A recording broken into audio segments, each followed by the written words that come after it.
بالله من الشيطان الرجيم. بسم الله الرحمن الرحيم. ألف لام ميم ذلك الكتاب لا ريب فيه هدى للمتقين. Sadaqallahu alazim. Bapak Ibu, apa kabar semuanya? Kurang semangat. Saya baru makan, terutama saya. Ya. Apa kabar semuanya? Jawabannya nggak ada yang pakai ya. Bapak nama gimana? Semuanya sehat ya? Baik, sahabat Quran dan Allah Subhanahu Wa Taala, bersyukur kepada Allah yang senantiasa mencurahkan nikmatnya kepada kita semua. Di malam hari ini kita dikumpulkan, ya tentu ini menjadi suatu hari yang selalu spesial, ya selalu spesial. Saya sering menyampaikan kalimat ini bahwa kalau kita sehat, tentu kita syukuri. Alhamdulillah. Dan ternyata kesehatan ini juga Allah berikan kepada mereka-mereka yang jauh dari agama ini. Ya. Kalau kita saat ini kita masih hidup, berarti diberikan panjang usia, tentu kita bersyukur alhamdulillah. Tapi juga Allah berikan nikmat usia itu kepada mereka-mereka yang bahkan membenci agama, bahkan juga memerangi agama. Tapi kalau urusan keimanan, ketakwaan, dekat dengan Al-Quran, itu hanya orang-orang pilihan. Dan di antara orang pilihan itu adalah kita. Jadi oleh karenanya, mari kita sama-sama bersyukur kepada Allah Subhanahu Wa Taala. Minimal kita ungkapkan dari lubuk hati yang paling dalam dengan mengucapkan apa? Alhamdulillah. Mudah-mudahan kehadiran kita ini menjadi bagian dari tanda syukur kita atas limpahan nikmat yang luar biasa ini. Mudah-mudahan nikmat ini tetap terjaga sampai kematian menjemput kita semua. Dan jangan lupa kita sampaikan salawat dan salam atas Nabi tercinta Nabi Muhammad Sallallahu Alaihi Wasallam dan juga para keluarga, sahabat dan seterusnya, termasuk kita semua. Tadi hal-halnya apa? Jika Al-Quran berbicara kepada kita, jawabannya apa? Kami dengar, kami taat, kata ya, insya Allah. Dengar, taat, dan amalkan. Hanya saja sebelum ke sana, ya, kita akan bahas berkaitan dengan seberapa pedenya kita menyatakan itu, ya, atau apakah itu sebatas angan-angan atau sebatas pengetahuan atau bahkan itu yang menjadi keinginan kita. Oleh karenanya kita bahas satu persatu insyaallah. Sabar ya, harus connect dulu. Mudah-mudahan connect.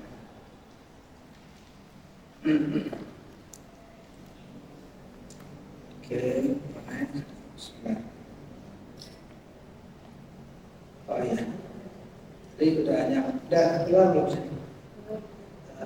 Apps ya, udah.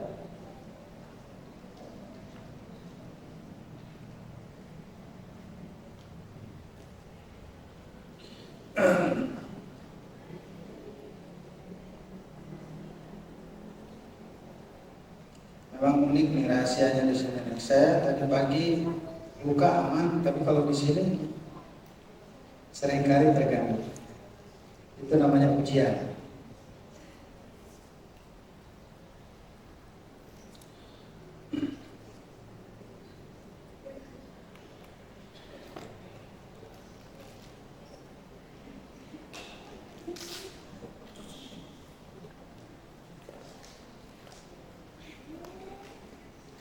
Baik, sahabat-sahabat anak Allah Subhanahu Wa Taala,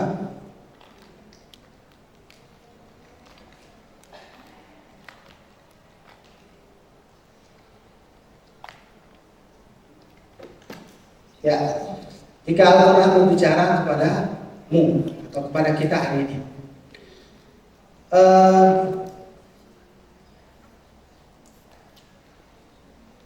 yang perlu kita kaji di sini adalah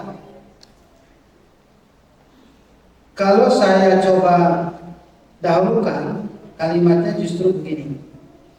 Ya. Bagaimana kita merasakan dulu. Ada juga pertanyaan muncul itu, bagaimana kita tahu bahwa Quran itu berbicara pada kita? Apa bedanya tahu dengan merasakan? Kalau dalam bahasa Al-Quran itu ada yang disebut dengan di surat At-Takatsur bagaimana?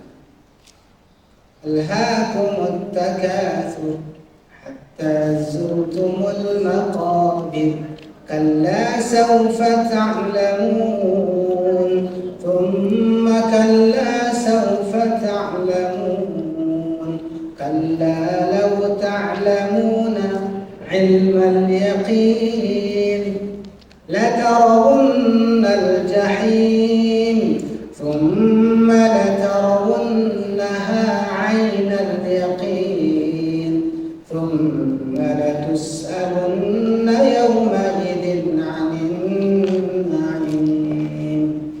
Ada dua di sana yang serupa tapi tidak sama. Serupanya, samanya adalah yakinnya, tapi diawali dengan ilmu yakin dengan ainul yakin. Nah, maka di sini kalau kita coba cek kaitan dengan bahasa kita merasakan dan kita tahu, itu biasanya kalau kita tahu hanya sebatas saya tahu. Ya. Dari awal kita pelajari, oh ya Quran itu kan petunjuk bagi saya, berarti ya buat saya, kan gitu. Petunjuk bagi orang mukmin berarti ya buat orang mukmin. Nah, itu ilmu. Hudan lil muttaqin, petunjuk bagi orang takwa, berarti kita tahu bahwa itu untuk orang takwa. Itu ilmu. Berarti pengetahuan, tahu. Tapi tidak cukup dengan tahu. Ya, tidak cukup dengan.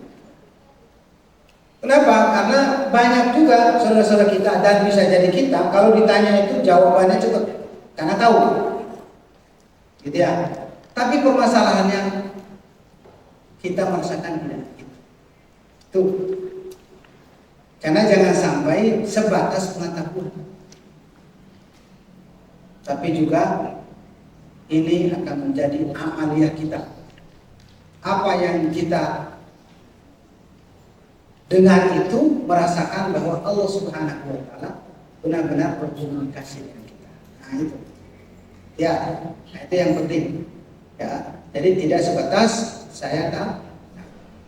Karena ya orang kafir juga ketika mempelajari tentang kitab apapun diyakini bahwa ini menjadi pedoman bagi umat itu.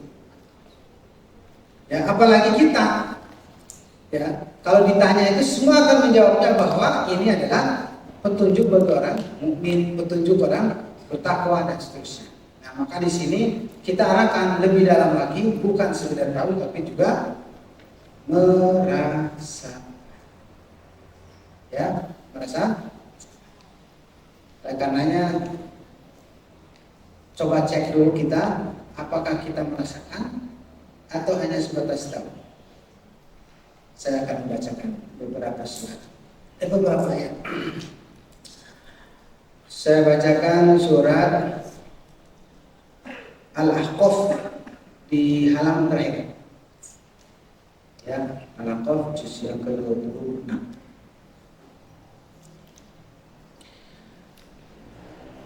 Silakan disimak. Dan di mana posisi kita pada mendengarkan?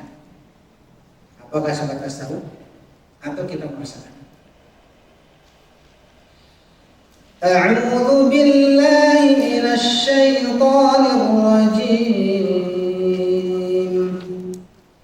Wa in sarafna ilaika nafaran minal jinni yastami'una al-qur'ana falamma hadaruhu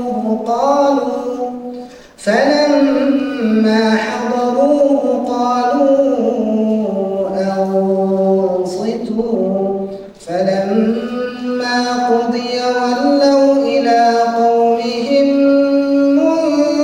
منذرين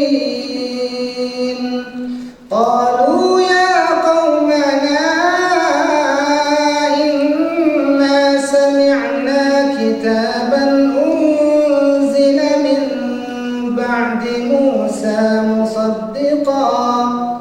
مصدقا لما بين يديه يهدي إلى الحق وإلى طريق مستقيم يا قومنا أجيبوا داعي الله وآمنوا به يغفر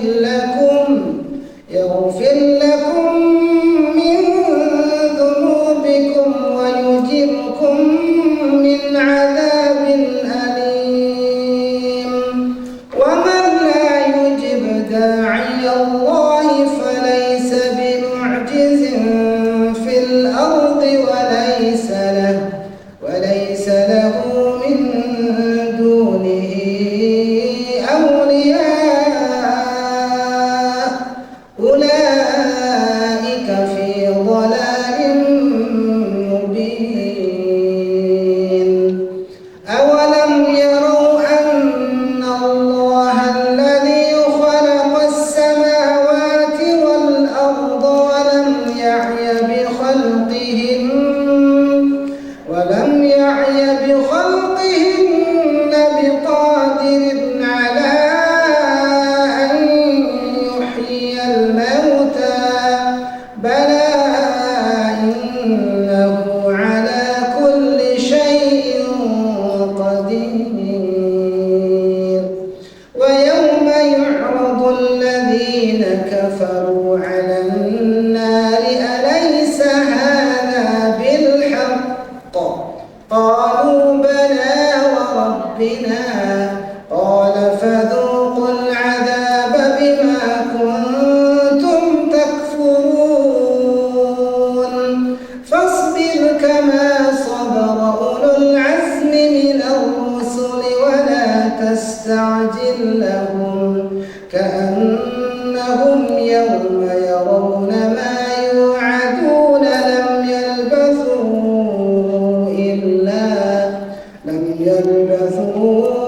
إلا ساعة من نهار بلاغ فهل يهلك إلا القوم الفاسقون اللهم ارحمنا.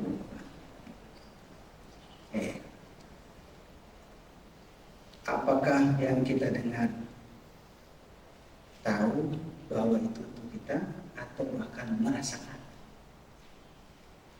atau tidak dua-duanya? Tentu sekali lagi kembali pada apa yang kita bahas tadi, bahwa diharapkan bukan saja kita tahu. Saya tahu tadi cerita tentang segolongan jin yang mendengarkan Al-Quran yang dibacakan oleh Nabi kita dan sampai ada instruksi dari teman-teman, ya, cerita. Bahkan setelah mereka tahu, kembali kepada masyarakatnya untuk menyampaikan itu, memberikan peringatan, sembari menjelaskan bahwa baru saja mendengarkan suatu kitab yang diturunkan sebelum Nabi Musa dan seterusnya. Kemudian ada ajakan-ajakan. Nah, ini kita tahu. Akan tetapi selanjutnya merasakan tidak bahwa itu juga buat kita. Bukan sebatas bahwa itu sebuah kisah. Bukan saja cerita. Nah, oleh karenanya agar sampai ke sana, bahkan kita merasakan bahwa Al-Quran itu komunikasi, ngobrol sama kita,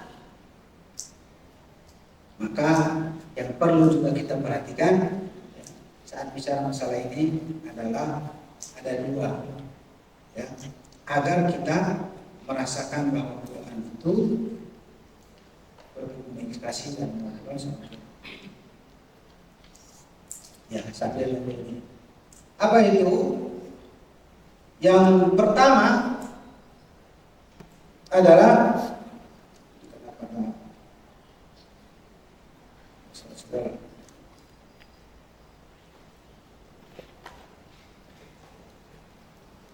Yang pertama adalah ini. Mari kita memahami. Jadi pahami isi pembicaraan. Itu penting. Berarti juga ya mau tidak mau wayahna kalau bahasa sebenarnya. Wayahna harus fasih itu hanya. Ya. Wayahna tahu bahasa Arab. Makanya disebutkan umuman para ulama, ya, belajar bahasa Arab itu wajib, bukan lagi sunnah. Kenapa? Untuk memahami Quran. Karena Al-Quran itu wajib untuk diamalkan, maka hal-hal yang berkaitan dengan itu juga ikut wajib. Dan jangan salah niat ya. Kenapa belajar bahasa Arab ini sebentar lagi mau umroh? Salah. Kenapa bilang salah? Bagus-bagus aja. Iya, masalahnya pengalaman. Udah belajar saya itu ya untuk pembimbing jadi pembimbing sampai di sana nggak laku. Soalnya itu pelayan toko semua itu paham bahasa Arab. 5 real. Sayang banget belajar bahasa Arab ya. Tapi alhamdulillah diluruskan lagi kembali niatnya bahwa belajar bahasa Arab untuk memahami Quran. Nah itu yang paling utama. Ya. Penting memahami. Apalagi waktu itu kita sudah pernah bahasa kita. Sebelumnya ada yang pernah ketemu dengan saya sebelumnya, kan? Berapa orang coba angkat tangan? Sedikit ketahui. Nah ya udah berarti saya bahas ulang ya. Benar nggak ini? Berapa orang? Yang ikhwan? 1. Akhwat? Wah berarti murid baru itu ya. Oke. Nah ada 2 pembahasan di sini. Ya. Yang pertama adalah memahami apa yang dibicarakan. Berarti memahami Al-Quran. Nah pemahaman ini sahabat-sahabat ada 2 itu ya, tentunya bukan waktu kampanye. Kampanye langsung atas ya etak. Sebenarnya Ustaz yang ngomong pasti ada pilihannya 2 deh. Ada urusan dengan politik ya. Fokus aja ngaji dulu ya. 2. Apa 2 itu? Yang pertama yaitu faham arti. Ya. Jadi pemahamannya faham arti. Alhamdulillahi Rabbil Alamin. Artinya puji bagi Allah Tuhan. Itu arti. Gitu ya. Iyyaka na'budu wa iyyaka nasta'in. Artinya kepadamu kami. Nah itu arti. Tapi ada lagi yang harus lanjut. Tidak batas arti, tapi juga apa? Faham maksud. Wah, jero deh, ya, faham apa? Faham maksud. Kita ambil ilustrasi. Kalau saya bilang sama teman nih, tanya, Mas bukan, ya. Ya, baru ya, Salman Pak. Salman, sama kurang lebih. Kalau saya bilang Salman ini hari ini ganteng banget, kata-kata itu perlu nggak kita terjemahin? Nggak perlu, karena sudah lewat. Saat kita menyatakan Alhamdulillahirabbil alamin pun juga seharusnya tidak perlu diterjemah, karena udah tahu. Cuman yang perlu kita lanjut itu adalah apa maksud dibalik penyebutan itu. Gitu. Kamu ganteng, gak usah diterjemahin.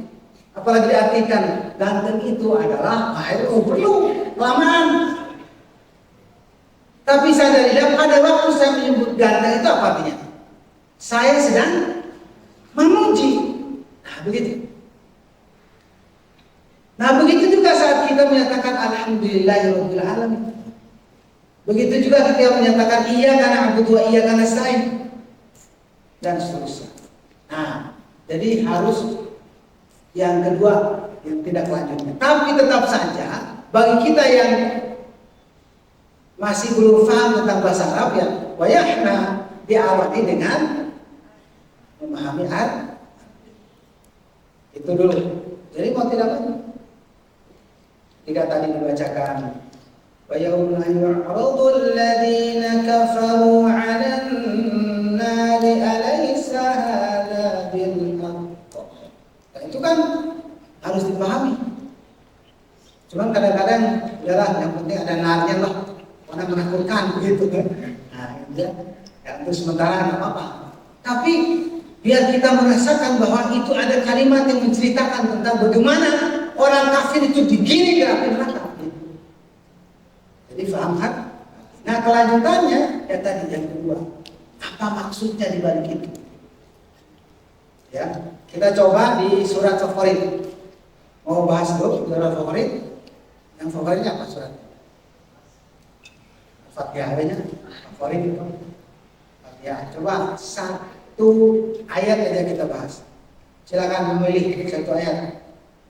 1, 2, 3, 4, berapa? Iya karena bisa terdengar kalimat kami. Iya karena butuh. Kita mengartikan apa di sana? Hanya kepadamu kami beribadah dan hanya kepadamu kami. Kita kaji kalimatnya. Pertanyaannya di dalam bahasa Arab. Bahasa Arab hanya itu dalam bahasa Arab. Fakot, ya kan? Fakot. Ana akulur ruza fakot. Kalau tegas dalam arti hanya. Atau ganti polanya seperti kalimat tauhid la ilaha illallah, berarti apa? Hanya pakai menggunakan ilah, ya. Nah sekarang kenapa iya karena abu dua karena nasta'in disebut hanya, sementara tidak ada kalimat di sana kata hanya atau ilah? Posisinya didahulukan objeknya. Satu. Biasanya objek itu adanya di belakang. Ya, saya makan nasi. Nah sekarang nasi saya makan. Nah itu. Kira-kira sama nggak? Kalau analisa di dalam bahasa, analisa dalam makna, apa dalam makan sama aja. Tapi ketika didahulukan sesuatu dalam bahasa Arab itu menunjukkan bahwa itu satu-satunya. Jadi makanya diartikan oleh para ulama, iyyaka itu adalah hanya. Ya, diartikannya kan. Kenapa? Bukan kata iyyakanya sebenarnya, tapi posisi itu yang membuat melahirkan makna hanya. Sementara kalau iyyaka itu nggak ada artinya hanya, itu nggak ada. Coba kan ketika teman-teman bilang jazakallahu khairan jaza, jawabannya apa? Wa iyyaka.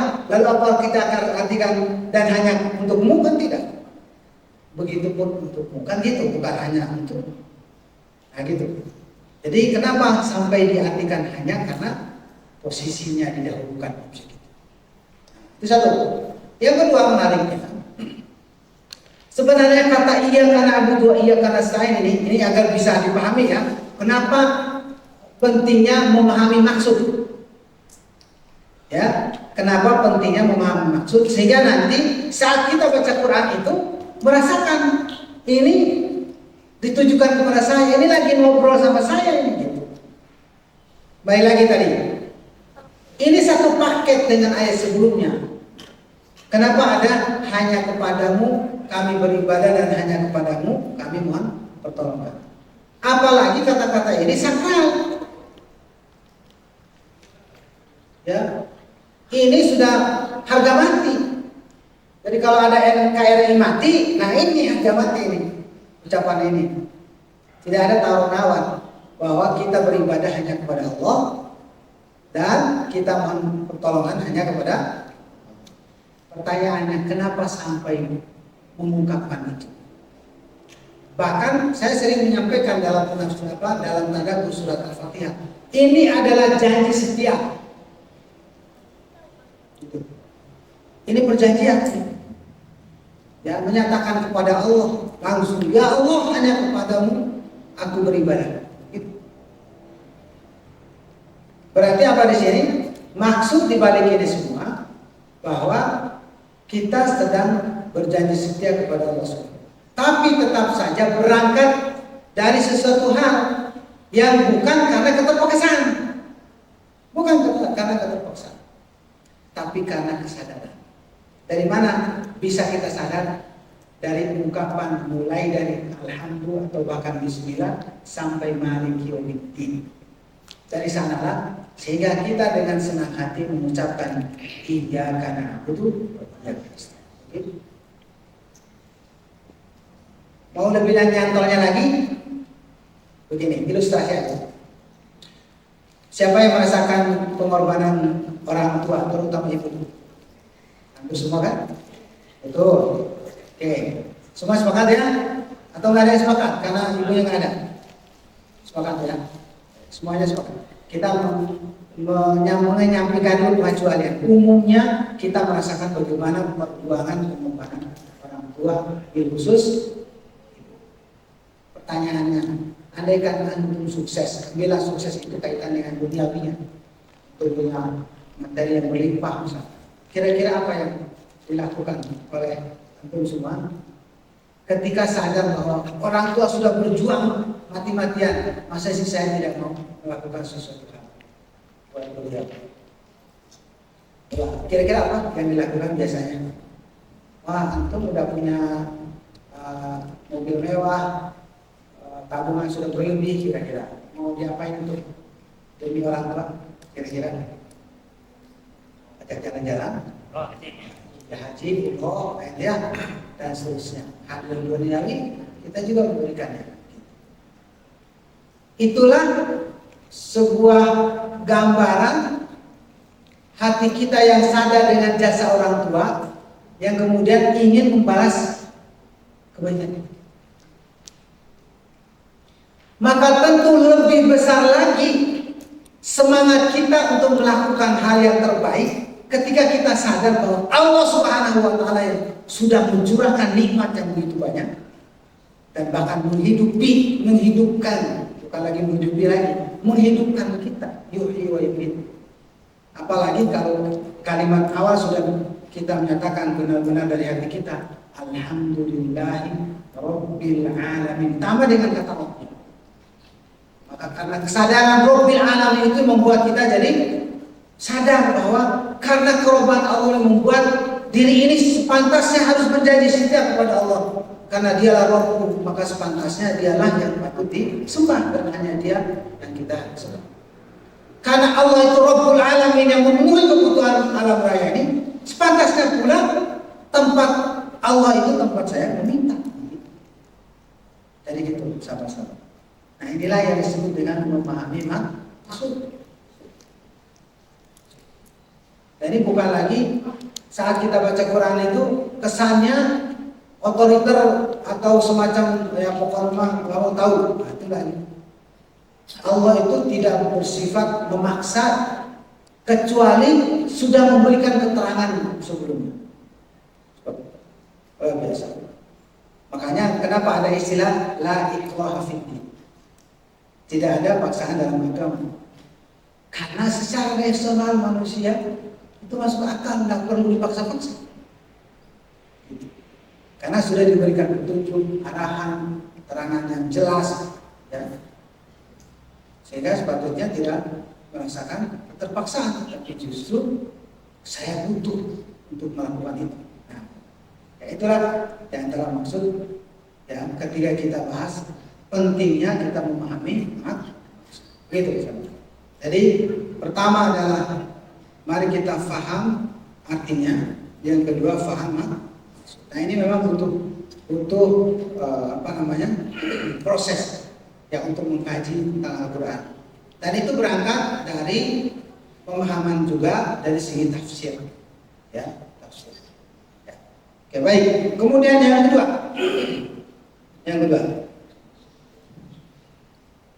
apa? Yang kedua, tadi memahami apa yang kita bicarakan. Yang keduanya adalah melibatkan. Nah, ya. Melibatkan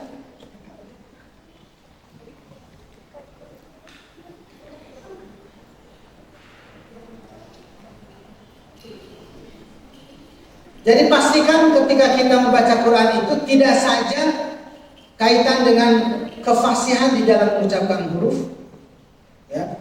Dan memang sudah kewajiban kita untuk fasih, yaitu baca Quran dengan tartil. Tapi juga dalam waktu bersamaan ada keterlibatan. Pertama tadi bicara masalah pemahaman berarti akal, gitu. Ya, pemahaman itu berarti akal.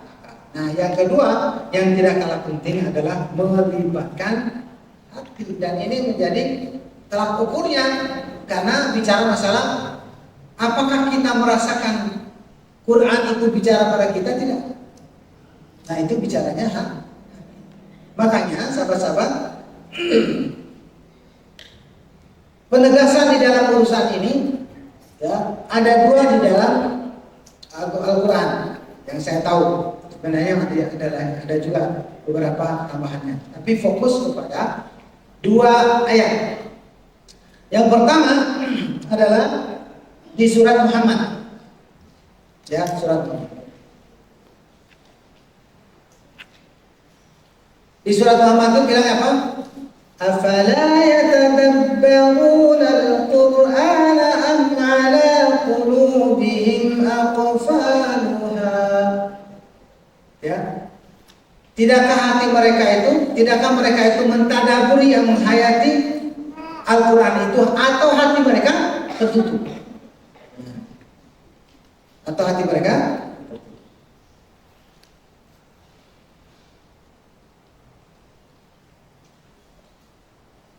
Berarti apa di sini? Artinya bahwa untuk menghayati, merasakan bahwa kita sedang baca Quran itu, atau merasakan bahwa kita sedang berkomunikasi dengan Allah itu, harus melibatkan hati. Lebih tegasnya lagi di surat Al-Hadid ayat 16. Nah, di layar nggak ada, soalnya saya tidak mencoba. Ya. Al-Hadid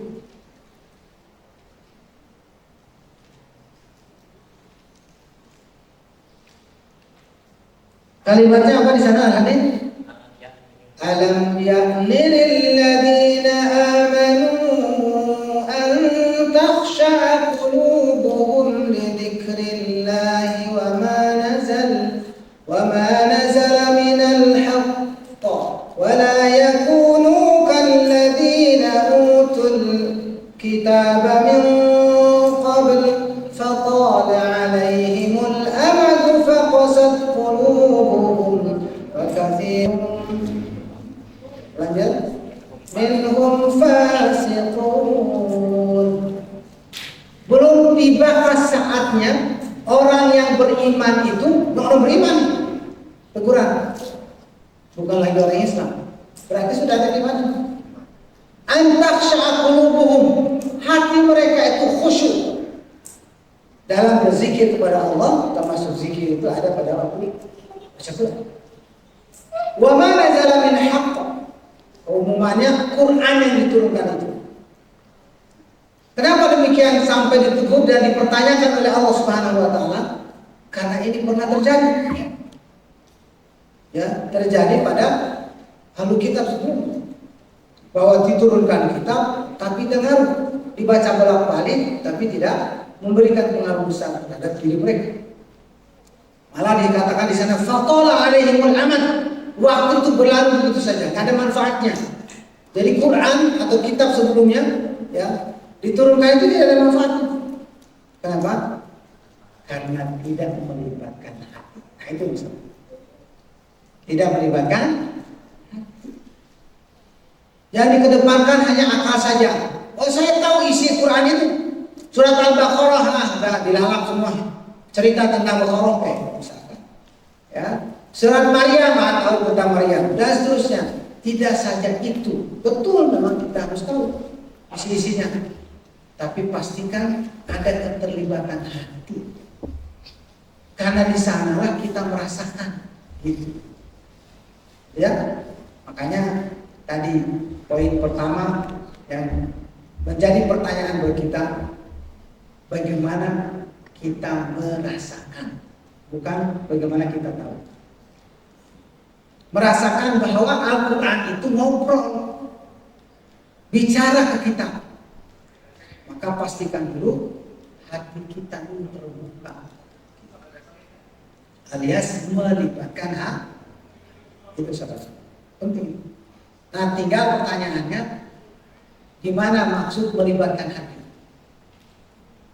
Apakah langsung pergi di luar teh? Apa sebenarnya? Dua lagi teh. Dua. Yang disebut dengan melibatkan hati itu apa? Merasakan bahwa kita memang sedang berkomunikasi dengan Allah. Nah, itu.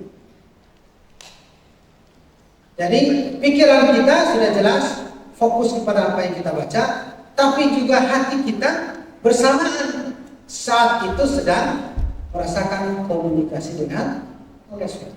Begitu. Karena Al-Quran itu sarana buat komunikasi, sahabat. Mau apapun ceritanya, jadi sarana komunikasi. Apapun ceritanya.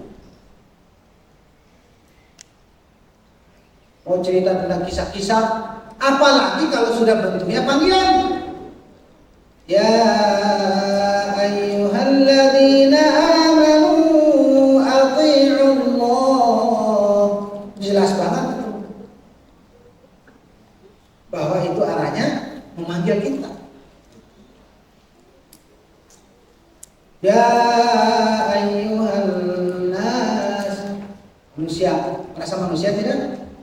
Nah, pasti ya, lebih jelas lagi ya. Cuman ini kaitan yang gimana dipanggil aja ya alladzina. Tak kumaha kalau manggilnya kafirun. Tak, coba pandangan antum gimana? Apakah bilang bahwa ini bukan buat saya, ini memang buat orang kafir? Nah, maka poin yang kedua tadi merasa sedang berkomunikasi. Yang kedua ketegasannya adalah merasa bahwa apapun yang kita baca itu adalah untuk saya. Ya, jadi keterlibatan hati di sana harus merasakan bahwa untuk saya. Kalau tadi merasa komunikasi, kan komunikasi kan bisa saja ngobrol tapi menciptakan orang lain kan gitu ya. Ya ngagosip ya. Nah, gitu ya. Nah, ini mah yang kedua, pastikan bahwa apapun yang kita baca itu untuk saya. Itu. Jangan dilemparkan ke orang lain. Apalagi yang sudah jelas ada panggilan-panggilannya. Ya. Terus bagaimana ini? Cerita tentang orang kafir. Sekarang cerita orang kafir siapa? Di surat apa? Al-Baqarah aja. Tuh di awal di ayat 6. Ya. Ayat 6 bukan innal ladzina kafaru. Betul? Innal ladzina kafaru sawa'un 'alaihim a'anzartahum am lam tunzirhum la yu'minun. Ya. Coba untuk saya umat cerita tentang orang kafir. Sifatnya sawa'un 'alaihim, beri peringatan atau tidak sama aja mereka tidak beriman. Ini orang kafir. Pertanyaannya, kapan orang kafir baca innal ladzina kafaru? Gak pernah kan? Yang baca siapa? Ya udah buat kita, jangan dilemparkan buat orang kafir. Lalu bagaimana cara menghayati kalimat ini? Ini adalah mengingat kita bahwa bisa kita tuduh diri kita, jangan-jangan sifat kekafiran ini bisa jadi ada pada saya. Disuruh sholat malas-malasan, misalkan, ya, disuruh pakai jilbab, nggak mau pakai jilbab. Nah, itu sifat orang kafir, walau bukan orang kafir. Nah, gitu. Jadi ketika tidak mengikuti keinginan Allah, kalaupun tidak kafir, dia mengikuti sifat orang kafir. Sama saja, diingatin, nggak diingatin, sama saja. Badal misalnya. Nah, itu sifat. Nah, begitu. Termasuk bicara tentang selanjutnya tentang munafik. Ya. Wa minan nasi man yaqulu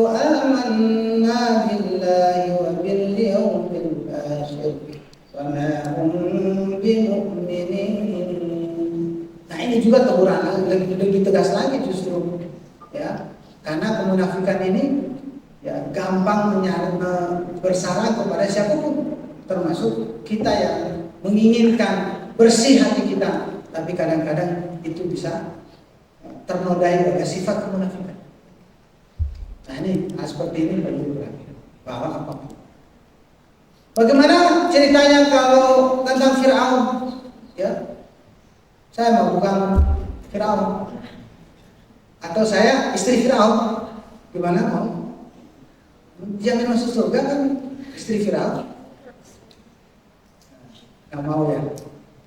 Maunya masuk surga ada ya? Oke. Nah saat diceritakan itu pun juga menjadi buat kita, bukan buat siapa saja. Nah, kenapa? Karena apapun yang diceritakan itu semua adalah pelajaran buat kita. Nah, begitu. Jadi pastikan itu. Dari ketika kita merasakan bahwa itu untuk saya, maka betapa kalimat ini adalah kalimat yang terus berkomunikasi kepada kita.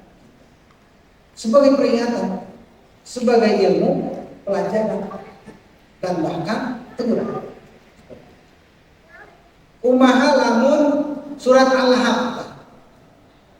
Tabbat yada abi lahabin wa tabb. Itu cerita tentang siapa? Abu Lahab. Apakah bilang, ini mau buat Abu Lahab sama bukan Abu Lahab, sama Abu Amr? Bisa. Tetap ini mah buat saya. Bahwa ini hati-hati. Jangan sampai ada dalam hati kita, termasuk istri kita, ya, memiliki sifat seperti Abu Lahab dan istri Abu Lahab siapa? Bu Lahab. Gampang kan bahasa Indonesia gampang. Ya, Abu Lahab dan Bu Lahab. Ya, yaitu karakternya itu apa? Menghalangi ajaran Allah SWT. Gitu. Nah, oleh karenanya agar kita merasakan bahwa komunikasi bahwa Quran itu ngobrol bicara kepada kita, pastikan dilibatkan hati kita, bahwa Quran itu berbicara kepada kita, dan semua apapun yang ada dalam Quran itu untuk kita.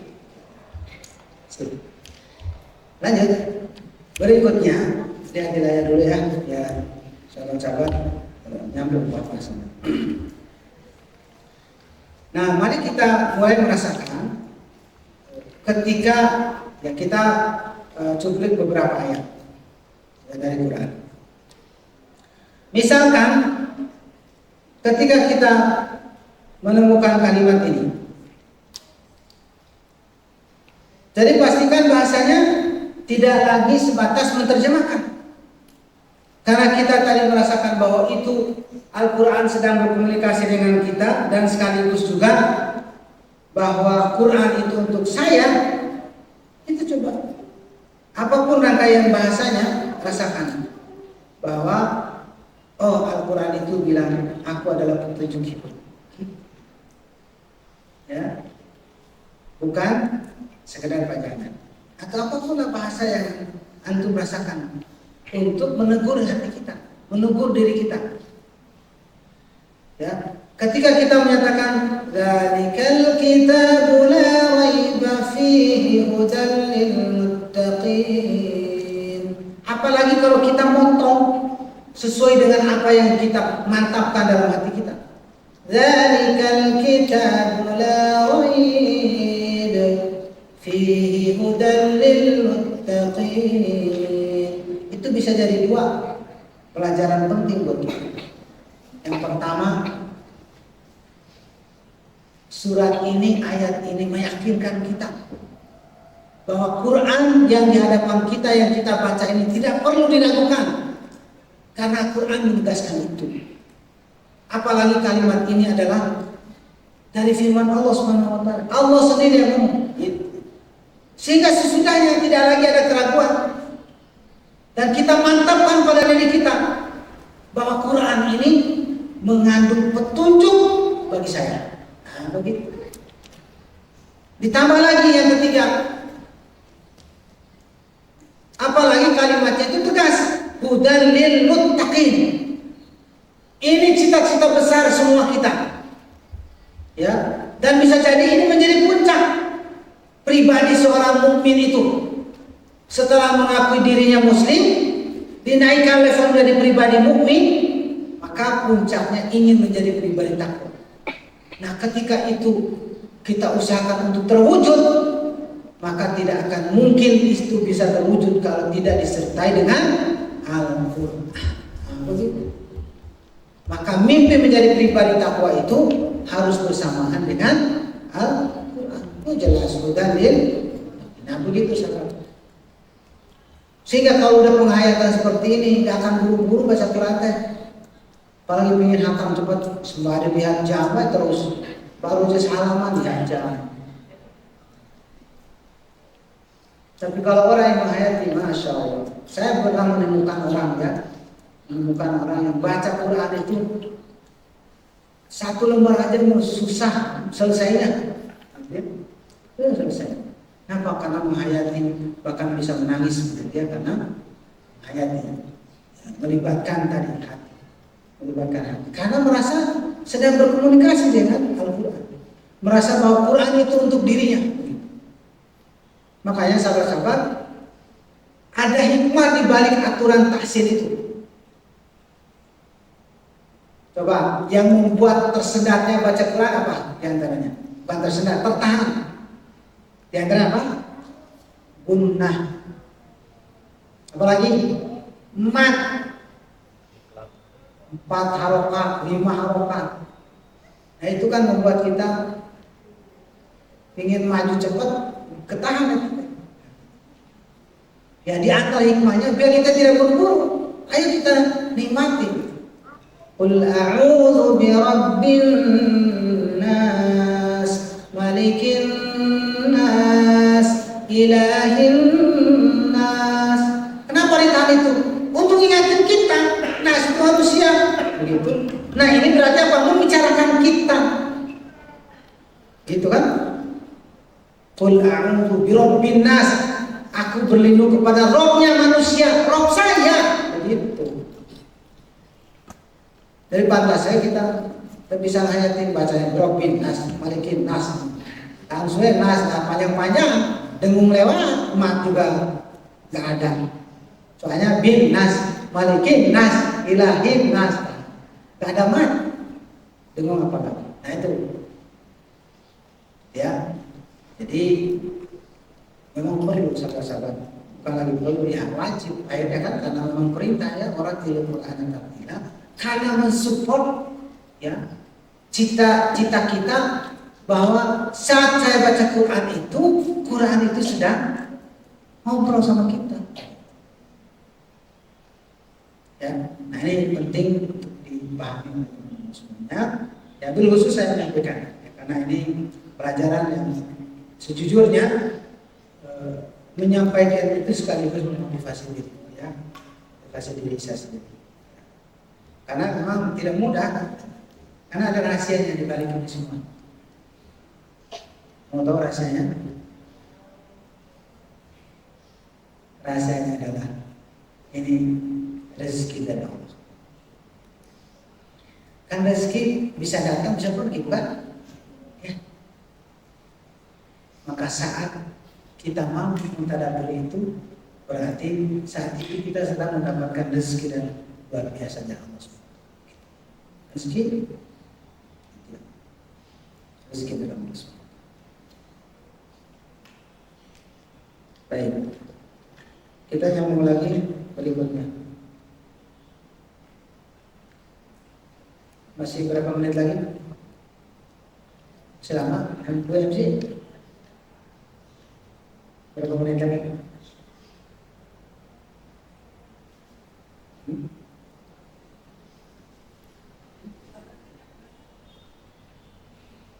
Oke, yang berikutnya. Ini kita belajar untuk merasakan bagaimana kita merasakan bahwa Al-Quran itu berbicara sama kita.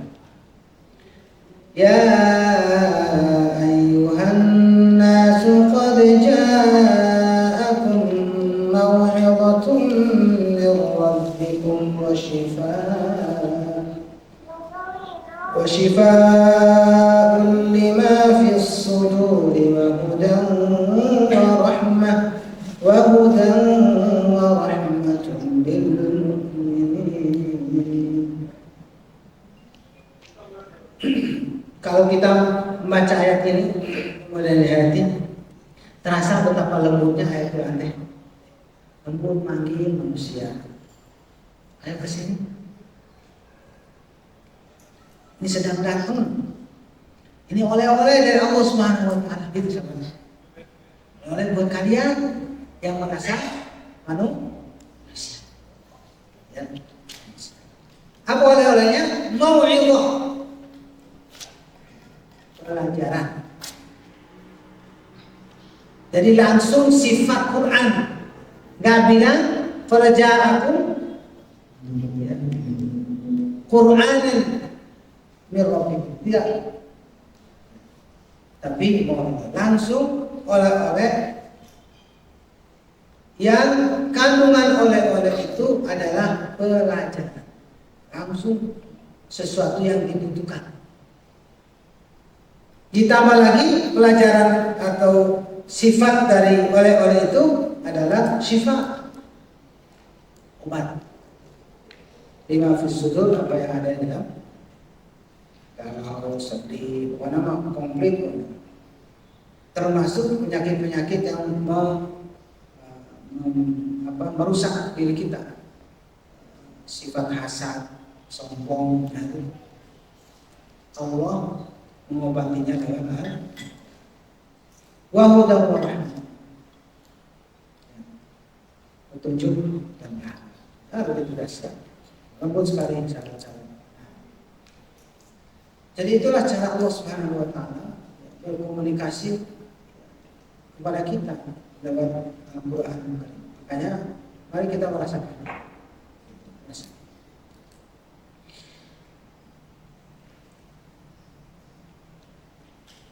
Apalagi kalau dengan urusan Quran ini, kalau udah dekat diajak untuk berkomunikasi, berinteraksi, maka pastikan tidak ada yang bertepuk sebelah tangan. Wah, begitu. Emang cinta sedia, ya. Oke, ngomongnya mau piu, ya. Tapi yuk kayak sini, gitu. Kita menganggap bahwa kalau sesama manusia bisa jadi, ya kita hanya merasakan itu, tapi tidak ada kejelasan dia. Merasa kita mencintai seorang, tapi orang itu tidak mencintai kita. Tapi pastikan saat kita berhubungan dengan Allah Subhanahu wa taala, termasuk berhubungan dengan Al-Quran yang menjadi firman-Nya, itu tidak ada yang bertepuk. Pastikan bahwa apa yang kita ucapkan yang berangkat dari hati itu ada jawabannya. Dan itu ada pada hadis qudsi, ya, yang membicarakan tentang surat Al-Fatihah. Itu ada di sini apa? Qala Allah Ta'ala qasamtu as-salata baini wa baina 'abdi nisfain. Aku membagi salat itu di antaraku dan di antara hambaku dua bagian. Wa li 'abdi ma sa'al, bagi hambaku apa yang dia minta. Fa idza qala al-'abdu, ketika seorang hamba itu berkata atau membaca alhamdulillahi rabbil alamin, maka Allah Subhanahu wa taala menjawab hamidani abdi, hambaku telah memuji.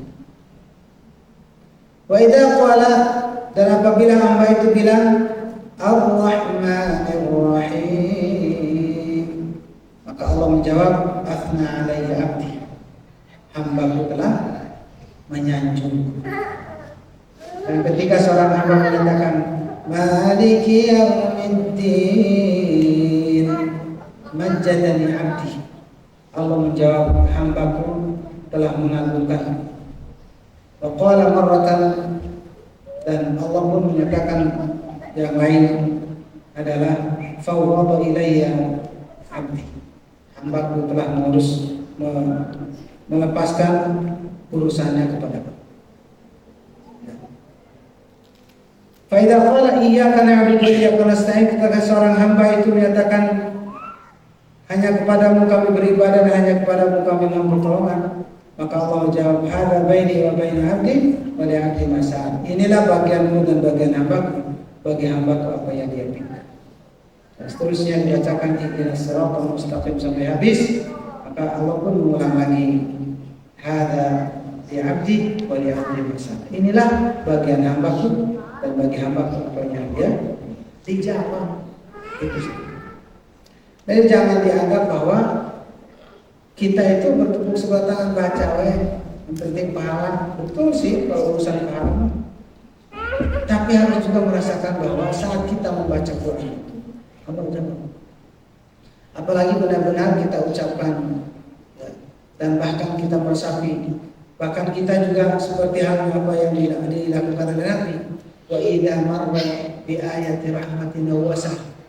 Jadi ketika Nabi itu baca Quran dan melewati tentang ayat-ayat rahmat, beliau itu minta kepada Allah, berdoa. Wa idza marra bi ayati adzabin wa huwa ta'ud. Karena apabila Nabi itu melewati ayat-ayat tentang azab, beliau pun mohon perlindungan kepada Allah Subhanahu. Jadi kalau sudah sampai seperti itu, berarti merasakan bahwa Quran itu komunikasi pada dirinya dan merasakan itu, lalu dia pun menyatakan itu. Sama hanya nanti, berkaitan dengan sujud tilawah, sahabat-sahabat. Keumumannya jawabannya kalau kita ditanya, kenapa harus sujud tilawah?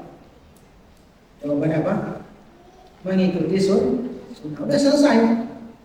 Tapi ada yang maksud dibalik itu semua. Sudah jelas itu mas, semua juga ikut sunnah. Cuman pastikan bahwa kita sujud itu adalah bagian dari respon hati kita. Gitu. Bagian dari respon keimanan kita. Ketika Allah Subhanahu wa taala, kalla la tuti' wasjud waqtarib. Kan ayat sejarah itu ya. Surat apa? Al-Alaq. Apa respon hati kita kalau seperti itu adanya? Sujud. Karena sudah jelas wasjud waqtarib. Apalagi menceritakan tentang Abu Jahal CS pada waktu itu yang selalu mengganggu Nabi kita Nabi Muhammad. Itu sampai pada waktu itu sudah diciri ya, ditandai Muhammad ke Ka'bah kira-kira jam berapa ya? Gitu. Wah, zuhur atau bahasa zuhur belum ada. Siang hari itu. Udah siap-siap itu. Udah ngobrol itu sama teman-temannya. Siap-siap ya. Pokoknya pas dia lagi sujud kita injak lehernya. Gitu. Menghalang-halangi orang sholat. Pas pada waktu itu mau menginjak kepala Nabi kita, manusia yang mulia itu akhirnya tidak mampu dia lakukan karena ada yang menghalangi malaikat. Dan disitulah ancaman-ancaman muncul pada surat Al-Alaq, sehingga ujung kalimat itu kalla la tuti'. Oleh karenanya jangan kamu turuti ya Muhammad perilaku mereka-mereka itu.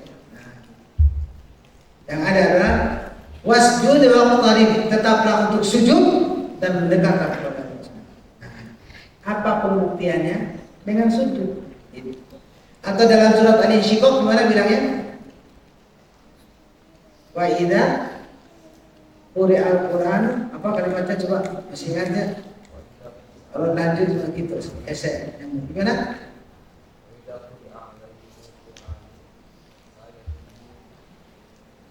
Surat Al-Insyiqaq. La yasjudun. Ciri orang kafir itu adalah apabila dibacakan Quran dia tidak sujud. Pertanyaannya buat kita ini, kita orang mukmin atau orang kafir? Mukmin. Buktikan itu. bahwa saya orang mukmin dengan cara apa? Halo, sujud gitu. Jadi bukan lagi semata karena ikut sunnah, tapi memang kelanjutannya adalah karena inilah respon hati saya, respon keimanan saya saat membaca ini. Itu sahabat. Ya. Jadi ini Quran itu komunikasi kepada kita. Kita, ini karakter orang kafir nih. Orang kafir kalau dibacakan Quran, dia tidak sujud. Dan tidak ada kata juga Al-Quran bilang oleh karenanya kamu sujud ya, nggak seperti surat Allah. Kenapa? Karena sudah cukup kalimat itu untuk sebagai pesan. Bedanya orang kafir dengan kamu yang mukmin itu adalah orang kafir tidak sujud, ya kamu sujud. Itu ya udah tinggal action. Jangan semua mikir sujud kayak usah gitu. Justru dipertanyakan keimanan kita kalau malah sujud begitu. Walau para ulama menghukuminya sunnah muakkadah, tidak wajib. Tapi kalau kita melihat runut cerita tentang ayat sajadah, wah luar biasa. Dalam riwayat itu diceritakan bahwa ketika Rasulullah SAW membaca Quran dalam majelis itu, yang kemudian melewati ayat sujud, ayat tilawah, ya sujud tilawah, ya, ayat sajadah, maka semua sujud. Dan diceritakan oleh sahabat itu hampir saja kami tidak menemukan tempat sujud karena semua pada sujud. Jadi direspon oleh para sahabat. Apalagi Nabi mencontohkan. Seperti itu. Nah ini ternyata bicara masalah bahwa kita diajak bicara oleh Al-Quran itu, hakikatnya adalah tetap harus berangkat dari perasaan kita, yaitu keimanan. Karena walau faktor-faktor lainnya mendukung, yaitu pemahaman, baik itu pemahaman arti maupun maksud. Lalu berikutnya hati kita merasakan bahwa saat itu sedang berkomunikasi dengan Allah Subhanahu wa Ta'ala, dan merasakan apapun yang kita baca itu adalah untuk kita. Dan masih banyak ya catatan-catatannya. Saya ambil langsung terakhir biar cepat selesai. Catatan yang terakhir begini sahabat. Kelihatan ya di layar atau mati? Ya, saya cek lagi. Maaf ya.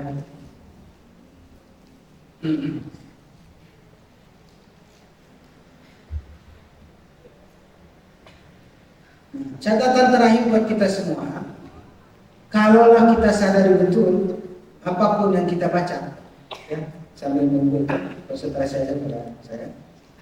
Apapun yang kita rasakan, apalagi kalau sudah menyangkut ke urusan Quran, maka ada perintah yang kelanjutan pada surat Yunus yang tadi dibacakan. Tadi kan ya Ihanas itu ayat yang ke berapa? 57. Nah, sekarang adanya pada 58. Coba dicek ya. Qul bifadlillahi wa birahmatihi fabidzalika falyafrah. Katakanlah Muhammad kepada umatmu, hendaklah mereka itu bahagia, bahagia, senang, girang, karena karunia Allah Subhanahu wa Ta'ala. Pertanyaannya adalah, apa karunia yang dimaksud? Tentang Quran. Kalau selama ini kita bahagia dengan dunia hanya cuma sesaat, maka pastikan kebahagiaan hakiki kita itu adalah saat kita sudah bisa berinteraksi dengan Quran Al-Karim. Qul bi fadlillahi wa bi rahmatihi fabidzalika falyafrahu. Kenapa demikian? Sampai untuk meyakinkan kita semua Sampai Allah Subhanahu wa taala itu bilang huwa khairun mimma yajma'un, di ujung kalimat itu. Bahwa rahmat itu atau bahkan bahagiamu itu lebih baik, ya bahagia dengan Quran itu lebih baik daripada apa yang kita kumpulkan. Coba bahasa kumpulkan itu kalau bahasa Indonesia membutuhkan objek apa namanya? Ya, maf'ulun bih bukan bahasa Arab ya. Itu jamaah itu butuh objek. Kan saya mengumpulkan, masih ngerti gak ya? Ngerti gak kalau saya bilang saya mengumpulkan? Belum ngerti kan? Karena tidak ada objeknya. Nah berarti bahasa jamaah itu butuh objek, tapi Allah tidak memunculkan kalimat objeknya. Kenapa? Karena umum. Apapun di dalam kehidupan dunia ini yang kalian kumpulkan, yang kalian masa bahwa itu menjadi sebuah kemuliaan, itu tidak bisa menyaingi kebahagiaan kita dengan karena Allah berupa itu. Dan kenapa Allah bandingkan dengan apa yang kita kumpulkan? Mimma yajma'un. Karena karakter dasar manusia itu suka mengoleksi. Mau tahu sifat dasar manusia? Lihat waktu kecil. Masih ingat masa lalu kita waktu kecil? Ngumpulin karet lah, ya, ngumpulin kartu, aja. Ngumpulin apa lagi? Mainan, apa-apa. Ya, satu buku. Dan ternyata itu masih berlaku kalau dia dilimpahkan rezeki oleh Allah. Itu saya menemukan orang yang kaya raya karena tidak memiliki nikmat fadlillahi wa rahmatihnya, yang ada adalah kumpulan materi. Dia udah bahagianya cuma di situ. Bahagianya dia ketika dia ngumpulin mobil Ferrari, Honda, Lamborghini, apa kita lah sampai merek-mereknya susah dihafal, mahal-mahal. Kebahagiaan cuma di situ. Tapi Allah menyatakan khairum mimma yajma'un, masih tetap lebih baik karunia Allah, rahmat Allah berupa Quran itu dibandingkan apa yang kita kumpul. Nah oleh karenanya sahabat-sahabat bahagialah kalau Allah memberikan karunia yang begitu besar ini berupa Al-Quran. Apalagi sampai merasakan Quran datang ngobrol ke kita. Wah itu unik. Gak bisa kita hargai dengan materi. Bahkan saya tutup bilang apa? Di dalam kata pengantar tafsir fikih Al-Quran. Andaikan musuh itu tahu tentang nikmatnya berinteraksi dengan Quran, maka mereka akan mengumpulkan pasukan itu dan merampas apa yang saya rasakan. Karena betapa nikmatnya Quran. Nah, tinggal saatnya kita terus meraih nikmat melalui apa? Melalui baca, melalui kajian, ya, melalui penghayatan. Ya, insya Allah mudah-mudahan Allah menambah sesuai dengan doa kita. Ilman warzuqni. Allah terus menambah ilmu kepada kita semua dan merezekikan pemahaman sehingga benar-benar kita merasakan nikmat Al-Quran dan bahkan itu yang menjadi kerinduan bagi kita setiap harinya. Dan mudah-mudahan itu juga menjadi teman setia kita sampai kematian kita. Dan akhirnya Quran itu datang sebagai pemberi syafaat saat-saat penting di mana kita butuh pertolongan. Di antara pertolongan di akhirat kelak adalah Quran yang kita baca sesuai dengan sabda Nabi kita, yaitu Al-Quran fa innahu ya'ti yaumil qiyamah syafi'an lis-sabirin. Sallallahu alaihi Muhammadin wa ala alihi wa ashabihi wasallam. Mohon maaf sekurang-kurangnya. Aku qouli hadza wa astaghfirullah wa lakum. Assalamualaikum warahmatullahi wabarakatuh.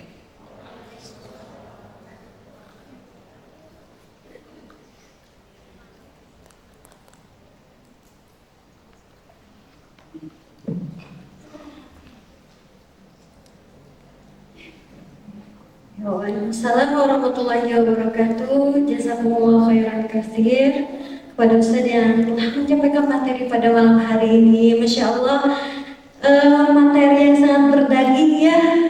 Mudah-mudahan kita bisa, tadi kata Yelel kita dengarkan, kita taat dan kita amalkan. Insya Allah. Ada satu kata yang saya kutip, dan satu kata sih, banyak kata. Saat mampu mentadaburi Al-Quran, berarti Allah sedang memberi rezeki pada kita. Apalagi kita bisa merasakan berbicara dengan Al-Quran, karena kebahagiaan yang hakiki adalah ketika kita dekat dengan Al-Quran. Betul yuk? Insya Allah, mudah-mudahan kita semua bisa merasakannya ya. Amin. Ustadz mungkin ada sesi tanya jawab sebentar ya. Bagi yang ingin bertanya boleh dipersilahkan, 3 orang saja. 1, 2, 3. Oke. 2 akhwat, 1 ikhwan. Ibu.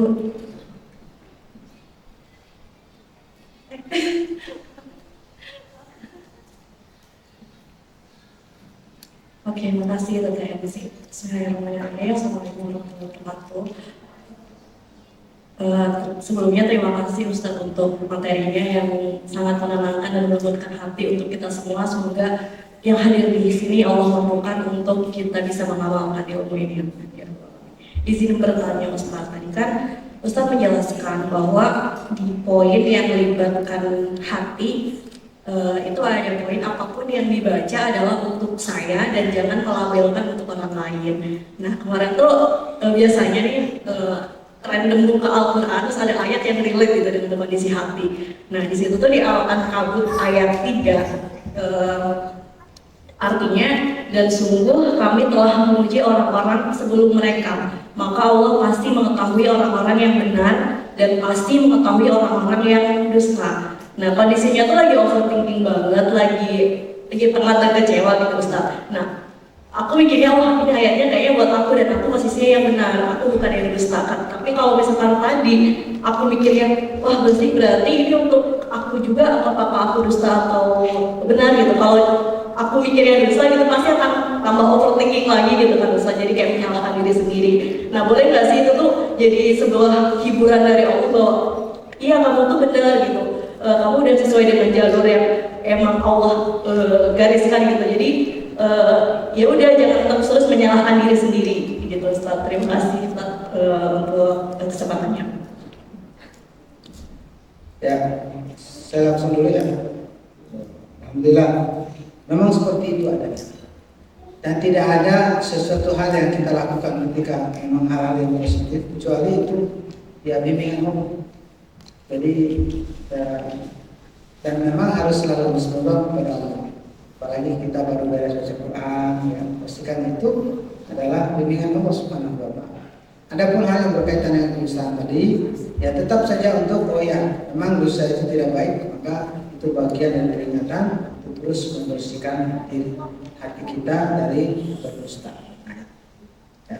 Sisanya adalah kabar gembira, ya, gembira, di mana Allah kita sebagai objek untuk dipuji. Dan pujian itu justru luar biasa kalau kita belajar tentang bagaimana orang yang sabar menghadapi ujian, itu bagian dari cara Allah sayang kepada kita, bagian cara Allah untuk menghapus dosa kita, bagian cara Allah untuk agar kita dekat dengan Allah SWT.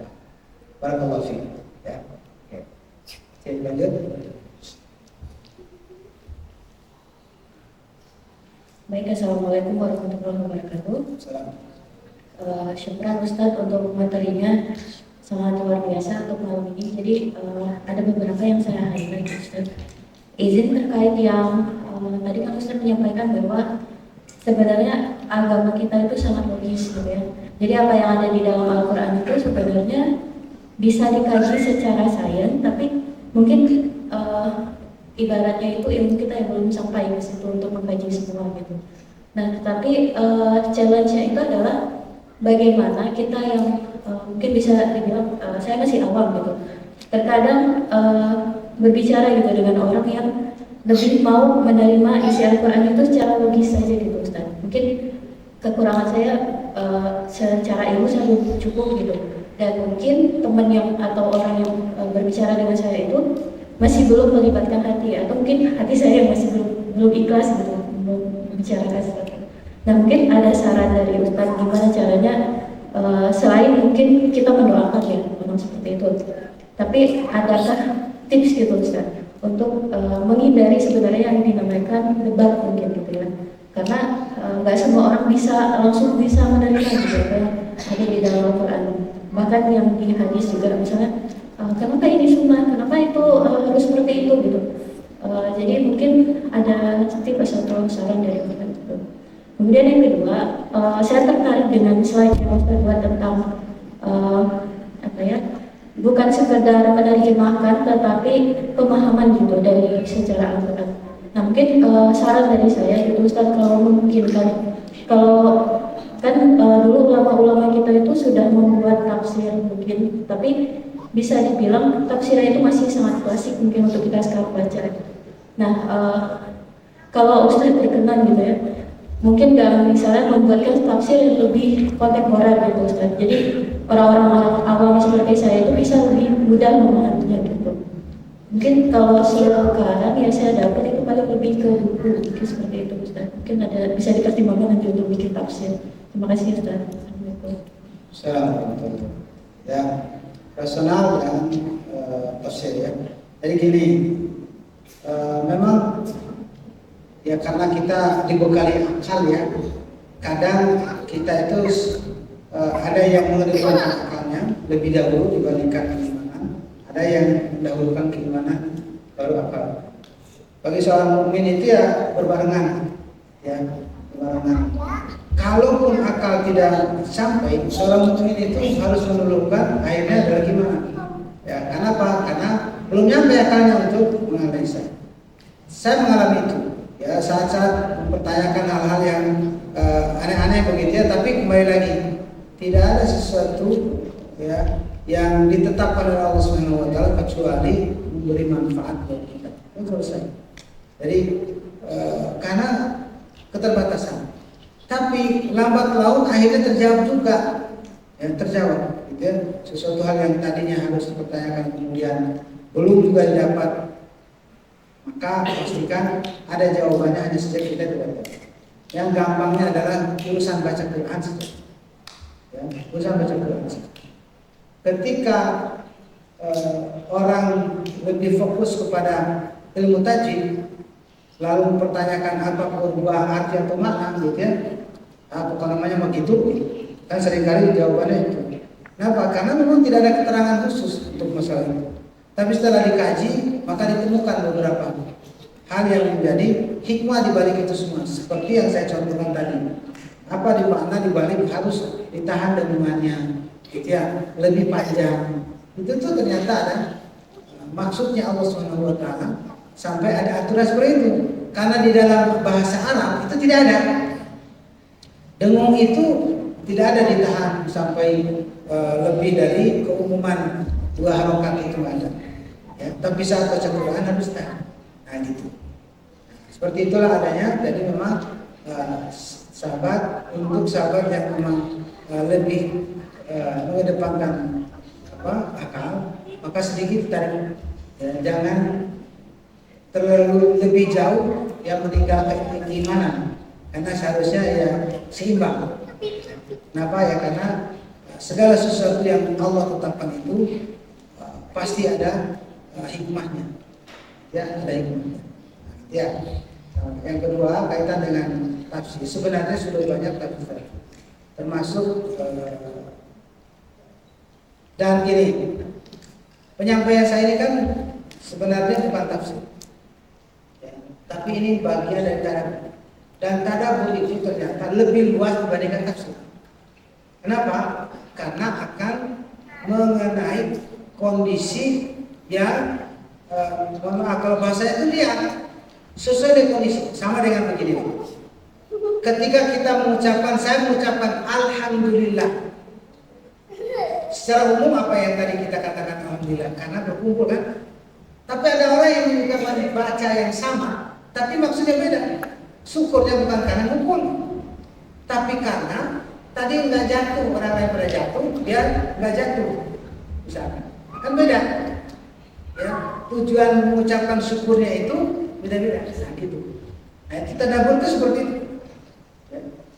Nah, beda dengan tafsir. Kalau tafsir itu akan fokus kepada poin yang dimaksud. Ketika misalkan siratal ladzina an'amta 'alaihim, jalannya orang-orang yang engkau beri nikmat. Siapakah itu? Ketetapannya nggak bisa dibuat-buat karena sudah ada di surat An-Nisa, ya, ayat 69. Orang yang diberi nikmat itu adalah para nabi, siddiqin, syuhada, sholihin. Nah, gitu. Udah baku. Tapi kalau tadabbur kan lebih luas. Nah, gitu. Nah, hal seperti ini justru kalau tadabbur itu diikat, itu nanti jadi kaku. Karena tadabbur itu akan mengarah kepada semua kondisi. Seperti ayat tadi. Kata syukur, kita tidak akan menetapkan bahwa saya syukur ini hanya untuk masalah saya dapat iman dan Islam. Tidak. Hal yang lain juga kita syukuri. Gitu. Jadi kalimat yang ada dalam Quran itu, ya, walau tafsirnya seperti yang disampaikan, tapi arahnya bisa kemana-mana. Jadi artinya yang disampaikan guru kita kaitan dengan tadabbur itu hanya inilah caranya mentadabbur ini. Sisanya kita yang akan merasakan dan berkembang nanti sesuai dengan kondisi kita. Gitu. Tapi kalau ingin baca hal seperti itu bisa juga seperti siapa?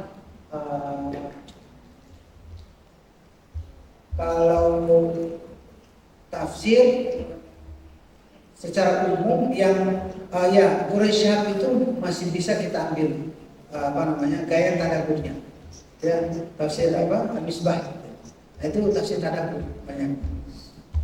Atau fokus kepada makna-makna. Nanti bisa di tafsir Al-Munir. Dengan kalau tafsir Ibnu Katsir itu ya, itu memang kaitan dengan ya pemaknaan dari arti ini, bagian ini dan seterusnya. Tapi kalau mengarah kepada yang tadi maksud, bahasan maksud tadi, itu memang kita harus mengkaji bahasa aslinya. Ya, bahasa asli. Tadi kita kan ke ayat yang keberapa tadi? 5 ya. Iyyaka na'budu wa iyyaka nasta'in. Kalau kita kaji ayat yang kedua itu lebih seru lagi. Yaitu kata Rabbil Alamin. Nah, kita kan seringkali mengartikan apa? Tuhan sebesar alam kan? Nah, tapi kalau kita paham tentang Rob, maka tidak sebatas bahasa Indonesia yang diartikan Tuhan semesta alam. Tapi itu lebih luas lagi. Makanya memang kajian seperti ini harus ditambah dengan kajian bahasa. Kajian bahasa. Kenapa? Contoh satu lagi. Al-Ghasyiyah artinya apa? Al-Qadaka haditsun Ghasyiyah artinya apa? Al-Qari'ah artinya Al-Haqqah. Kiamat juga kan? Semua diartikan kiamat.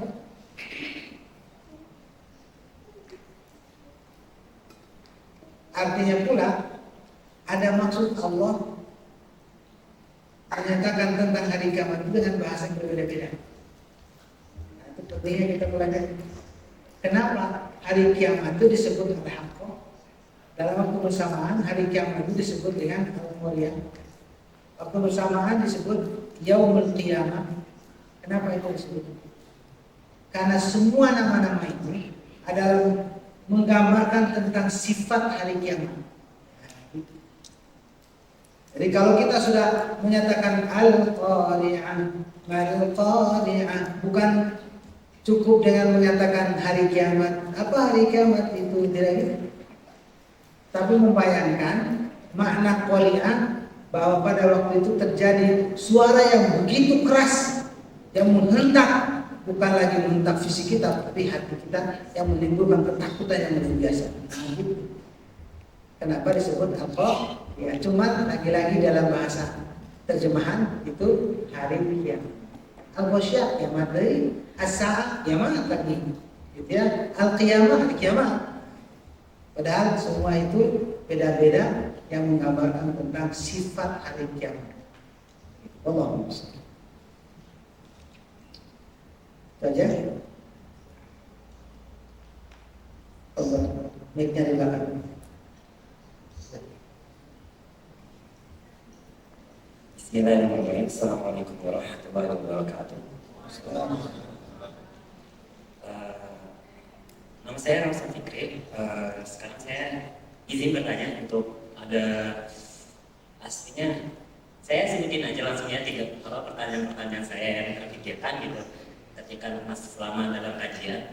Kalau misalnya emang tidak terlalu penting atau kayak gimana ya silakan lewatin saja gitu. Tapi yang kalau harapannya yang penting-penting bisa dijelaskan aja maksudnya gitu. Takutnya emang kebanyakan atau kayak gimana, sesuaikan saja dengan waktunya maksudnya saya tidak tahu. Gimana sih kan? Enggak juga sih, saya nggak tahu kalau kebanyakan saya khawatir gitu. Oke, untuk yang pertama tadi saya kepikiran mikirinnya tentang soal apa ya namanya tuh kayak dalam hati-hatian dalam tadabbur mungkin bahasanya tuh kayak karena tadi Ustaz bilang tadabbur itu adalah sesuatu di perenungan yang liar. Bahasa yang dipakai adalah liar. Saya setuju banget ya kalau misalnya saya bilang liar banget. Karena misalnya kalau misalnya nggak hati-hati ya bahaya gitu kan saya paham.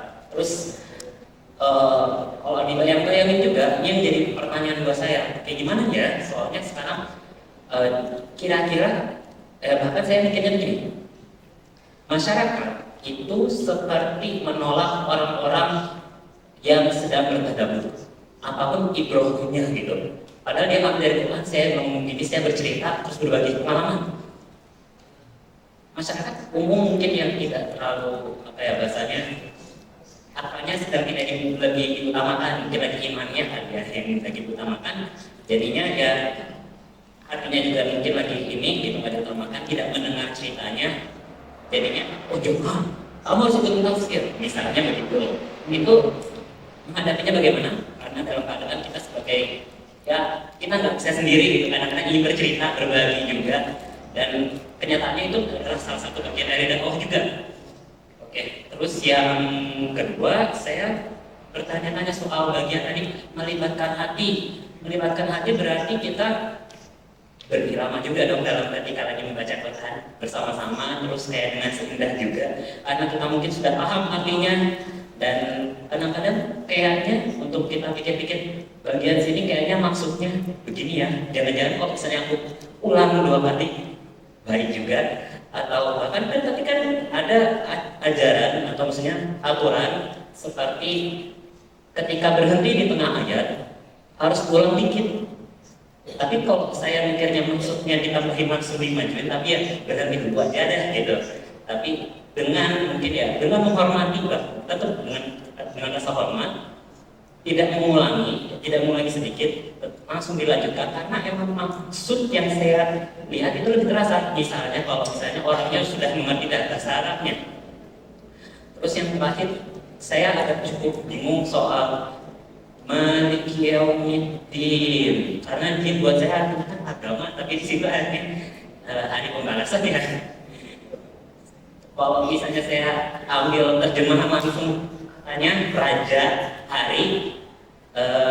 hari bukan pembalasan, kayak hari guiding untuk nge-guide sesuatu, hari untuk pasti artinya tuh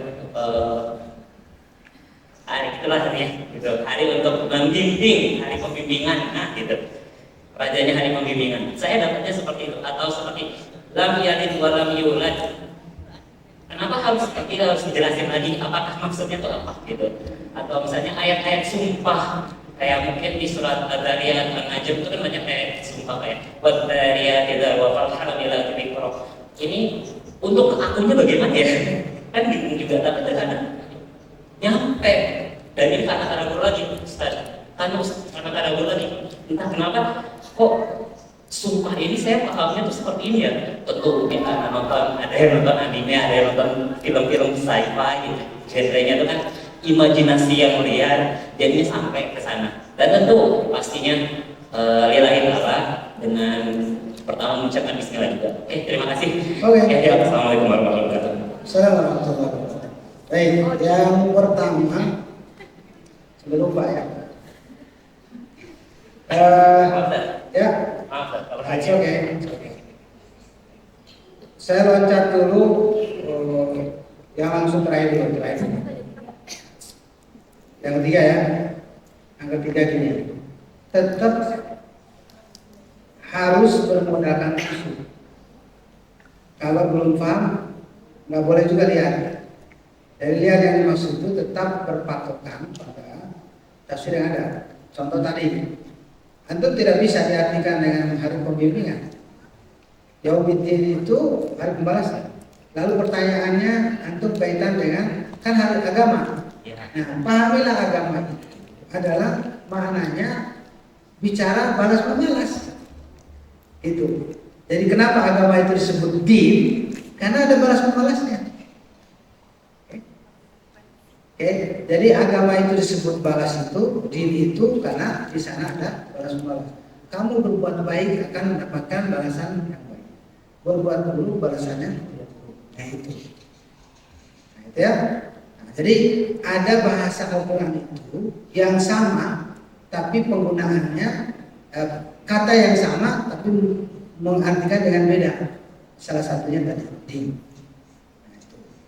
Nah termasuk juga urusan sumpah, nggak bisa dibuat-buat juga, tetap berangkat juga dari tafsir.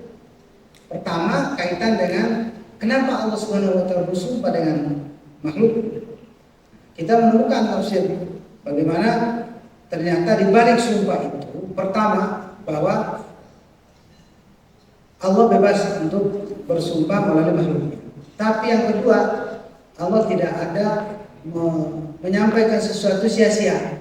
Dan ternyata di sana para ulama sepakat bahwa ketika Allah bersumpah dengan makhluk, itu menunjukkan makhluk yang dimaksud itu sangat bermanfaat buat makhluk yang lain. Wal 'asr, waktu. Itu kita itu ditentukan waktu. Suksesnya ditentukan. Berakhir karena nabi. Wasyamsi wa duhaha, bagaimana matahari begitu luar biasa memiliki nilai manfaatnya.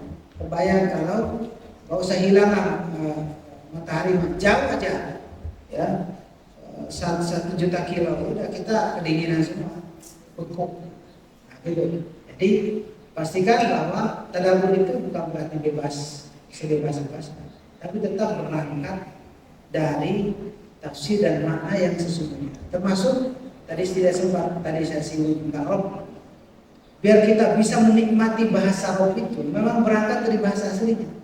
Kalau Tuhan ya kita akan bolak-balik bahasa Tuhan itu dari hantu, ya, karena terjemahannya itu. Tapi kalau kita coba tahu tentang arti Rob yang digunakan oleh bahasa Arab, oleh orang Arab, itu menemukan betapa luasnya kata Rob itu. Dan bahkan ibu rumah tangga itu menggunakan kata Rob. Bahasa Arabnya ibu rumah tangga apa? Robbatul bait. Berarti apa? Menggambarkan tentang makna rob itu sendiri, yaitu apa yang dilakukan oleh ibu rumah tangga. Nah, gitu. Jadi tetap bukan lagi bebas-bebasnya, tapi berangkat dari pemahaman makna dan patokan tafsirnya. Ya. Yang kedua, mundur ya. Kedua apa tadi? Yang kedua, pembacaan Al-Quran. Oh iya, sini. Oke. Ingat itu. Jadi gini, memang selagi tidak ada keinginan untuk merubah arti, it's okay. Ya, merubah makna nggak jadi masalah. Ditambah lagi dengan kita memang paham tentang itu, penekanannya sudah jelas, yang paling juga harus ditarik. Nah ditarik itu memang ada tempat-tempat tertentu yang tidak mau tetap harus ditarik. Gitu ya. Mau tidak mau, karena kaitannya. Ada juga yang tidak perlu ditarik karena sudah selesai. Dan nanti ada disebut dengan sempurna makna, sempurna lafaz. Nah, sempurna lafaz ini bisa disambung, bisa tidak. Apalagi kalau sempurna makna. Sempurna lafaz, Ar-Rahmanir Rahim, sempurna. Bahkan baca Ar-Rahmanir kaitan dengan Allah, maka dirasa bahwa itu masih berkait ayat 1 ke ayat 2 atau 2 ke 3, 3 ke 4. Makanya di Al-Quran cetakan Indonesia dikasih lam alif. Tapi lam alif itu bukan berarti dilarang berhenti. Dalam bahasa kita letter S pelan gitu ya. Nah, tidak. Tapi hanya mengingatkan ayat 2 ke 3 itu sangat berhubungan. Gitu ya, sangat berkait. Begitupun 3 ke 4. Nah, gitu. Tapi kalau ada niat untuk merubah arti baru, itu yang tidak diperbolehkan. Karena di Imam Al-Ghazali itu juga menyatakan dalam sanadnya bahwa dalam matanya bahwa tidak ada hukum syar'i di dalam wakaf dan ibtidah itu. Hukum syar'i itu wajib, haram itu ada. Kecuali ada keinginan untuk merubah arti, itu baru. Dan poin yang pertama apa tadi? Udah semua. Oh, udah semua.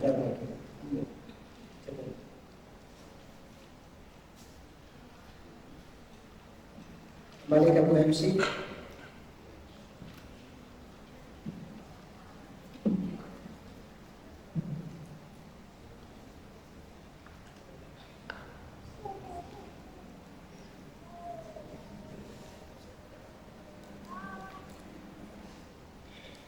Ya, alhamdulillah, terima kasih, jazakumullah khairan katsir pada Ustadz yang telah menjawab pertanyaan, juga kepada teteh-teteh dan akang yang sudah memaparkan pertanyaan pada malam hari ini. Masya Allah, sebuah tamparan untuk kita semua. Tapi sebelumnya ada yang mau satu orang aja untuk memberikan insight atau hikmah pada malam hari ini di kajian malam ini. Ada yang mau menyampaikan? Satu orang? Tidak ada? Boleh.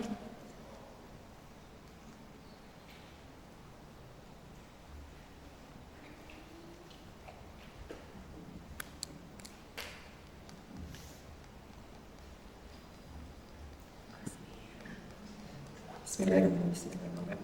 Oke, berarti kan ini ngomongin insight, tentu pasti semua teman-teman sekarang udah pada kecapean, tapi insya Allah apa yang saya dapetin ini dan apa yang teman-teman dapetin untuk diri sendiri juga semoga tetap bisa menjadi ilmu yang lama lah ya di kepala kita masing-masing. Kalau untuk saya sendiri, insight yang saya dapatkan, saya berpikir kalau misalnya emang harusnya kita tuh nggak pernah sendiri kalau misalnya kita adalah seseorang yang dibilang dekat dengan Quran, bisa membaca Al-Quran, bisa mengerti Al-Quran. Intinya ya di masa sekarang ya udah nggak ada kadang orang sering bilang jadinya setiap hal jadi rasanya lebih individu banget, jadinya kayak orang-orang itu kerjanya kok sendiri-sendiri banget, kan ngomongnya kayak gitu biasanya. Dan buat saya ya jadi pengingat kita bersama-sama kalau misalnya kita nggak pernah sendiri. Intinya mungkin begitu aja kali ya. Ya, terima kasih. Itu yang mungkin bisa dibagi-bagi bersama-sama untuk kebaikan bersama-sama lagi ya. Terima kasih. Assalamualaikum warahmatullahi wabarakatuh.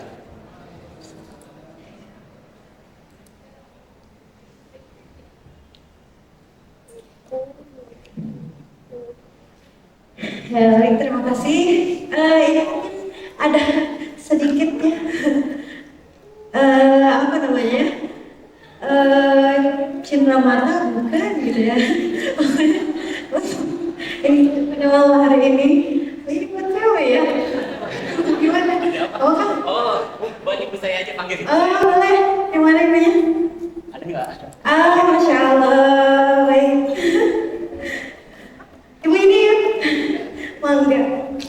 Ya, Insya Allah, mudah-mudahan berkah semuanya.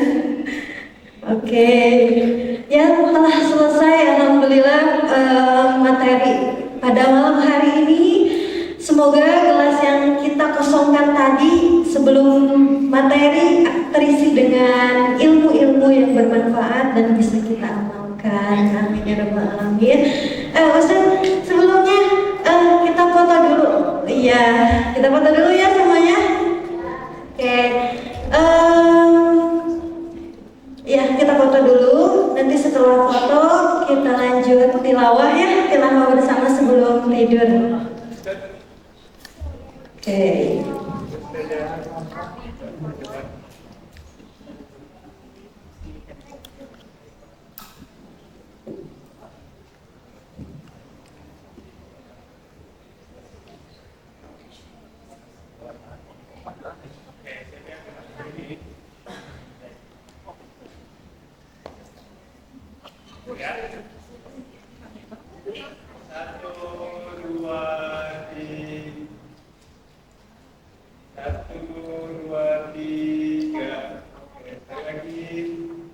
Satu, dua, tiga.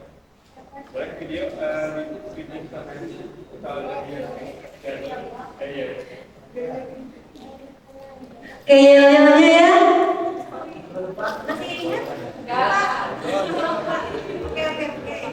Jadi kalau saya bilang kajian malam ini kosongkan gelas, penuhi iman. Terus yang keduanya, jika Al-Quran berbicara kepada kita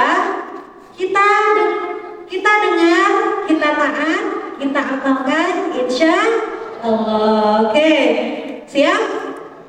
Siap? Bismillah aja lah ya. Ya. 1, 2, 3. Kajian malam ini kosongkan gelas, penuhi iman. Jika Al-Quran berbicara kepada kita dengarkan, kita taat, kita amalkan, insya Allah. Masya Allah. Ya, baik, terima kasih dari awal sampai akhir telah selesai acara materi pada malam hari ini. Kita ucapkan alhamdulillah bersama-sama. Alhamdulillahirabbil alamin. Saya pamit undur diri. Wassalamualaikum warahmatullahi wabarakatuh. Waalaikumsalam warahmatullahi wabarakatuh. Ya, langsung tilawah.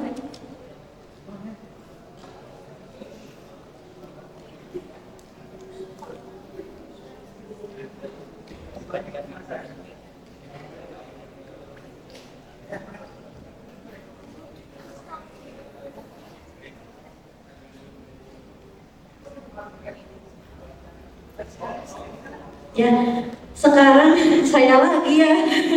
Maaf ya, ketemu saya lagi. Sekarang kita bikin halako ya.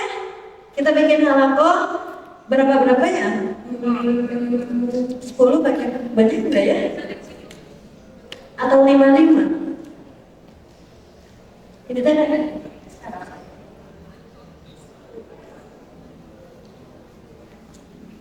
60.